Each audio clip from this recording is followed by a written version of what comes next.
Assalamualaikum warahmatullahi wabarakatuh. Soli-soliha semuanya. Kita masih belajar di tema 8 Prajamuda Karana. Kali ini kita masuk ke subtema 2, yaitu Aku Anak Mandiri di pembelajaran pertama. Ayo kita siap belajar. Lambang gerakan pramuka berupa tunas kelapa. Buah kelapa disebut juga nyiur. Buah kelapa dalam keadaan tumbuh dinamakan cikal. Arti cikal adalah penduduk asli yang pertama. Pramuka menggunakan pohon kelapa sebagai lambang karena banyak manfaatnya. Dari buah, batang, juga daun dan akar semuanya bermanfaat. Anggota pramuka harus bisa bermanfaat bagi semua orang. Anggota pramuka dilatih memiliki banyak keterampilan dan mandiri. Anak mandiri selalu berusaha melakukan kegiatan tanpa membutuhkan bantuan orang lain. Jadi seorang anggota pramuka harus siap untuk belajar menjadi anak mandiri. Nah, teman-teman semuanya, ini ada gambar pohon kelapa yang semuanya bermanfaat bagi kita semua ya. Dari mulai daun, itu tempat membuat makanan dan fotosintesis, dan juga untuk pernapasan karena di permukaan daun terdapat stomata. Dan juga daun kelapa biasanya dijadikan untuk batang daun kelapa dijadikan untuk sapu lidi ya.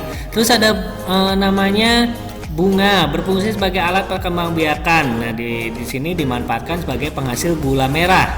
Terus ada buahnya. Nah, buahnya itu tempat menyimpan cadangan makanan. Dan di sini biasanya buahnya kita gunakan untuk minum seperti air kelapa ya.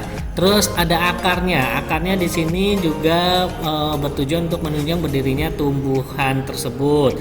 Dan juga batangnya biasanya sebagai bahan bangunan dan penopang tumbuhan agar tetap tegak, bahan pengangkut air dan mineral dari akar menuju daun. Ini banyak sekali manfaat dari pohon kelapa, dari mulai daun, mulai buah, akar, dan batangnya.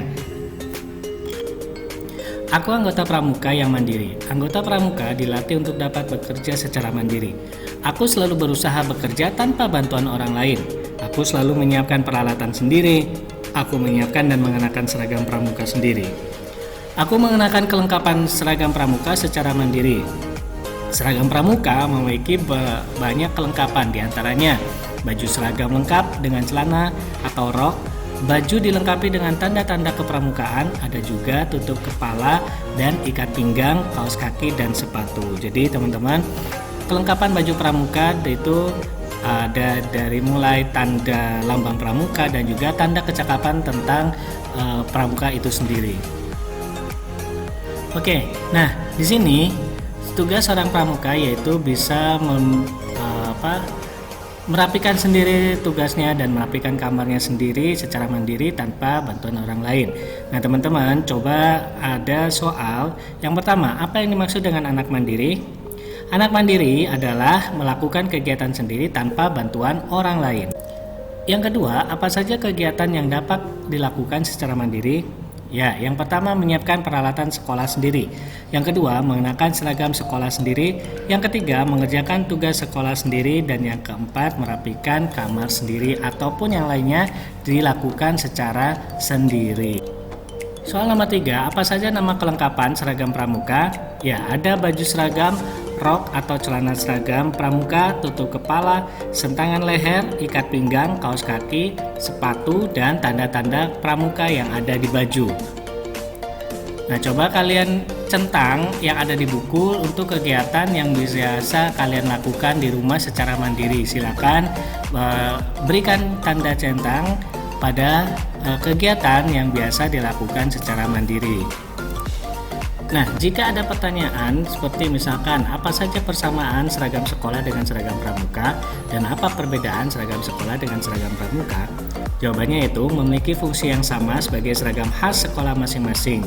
Yang kedua, terdiri dari baju dan rok celana atau rok atau celana, dan perbedaannya yaitu memiliki tanda atau atribut yang berbeda di baju. Kalau misalkan baju seragam merah putih biasanya hanya ada tanda Tuturi Handayani ataupun logo sekolah masing-masing. Kalau misalkan seragam pramuka itu ada tanda kepramukaan yang biasa ada pada baju pramuka masing-masing. Yang kedua yaitu berbeda warna. Ya, kalau berseragam sekolah yaitu merah putih dan seragam pramuka yaitu berwarna coklat. Nah, teman-teman, di sini kita akan mengenal tanda-tanda atau atribut yang dikenakan di baju pramuka.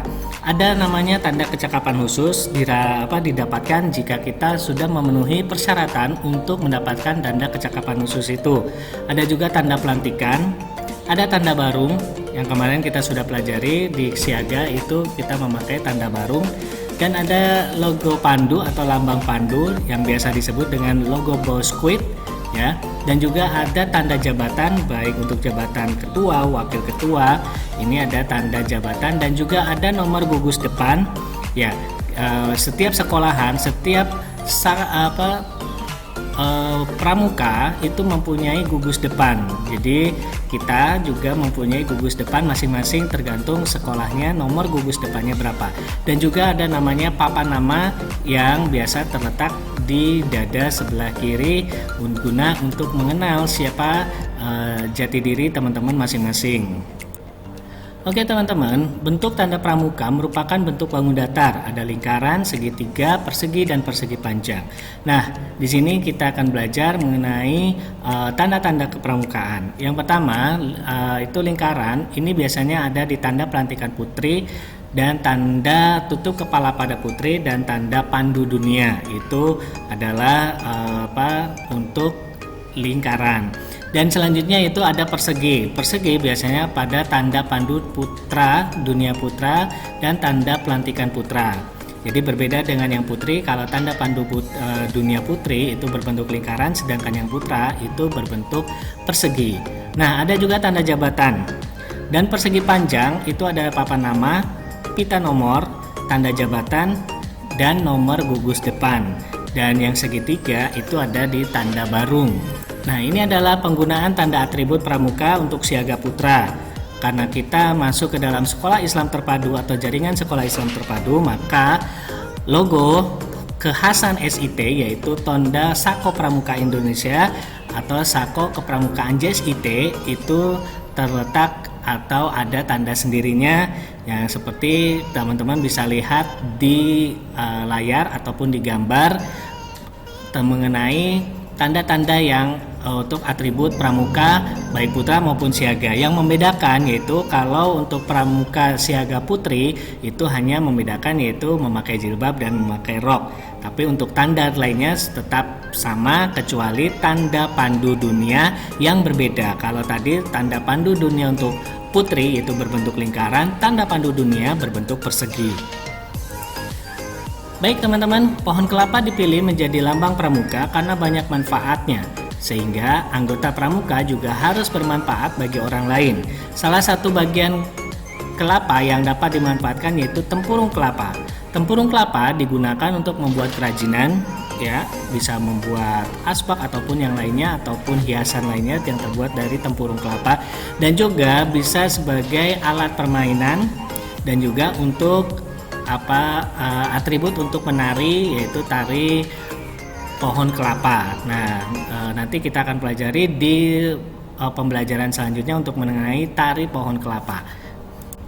Alhamdulillah teman-teman, pembelajaran di tema 8 Prajamuda Karana dan subtema 2 yaitu Aku Anak Mandiri di pembelajaran pertama alhamdulillah kita sudah selesai.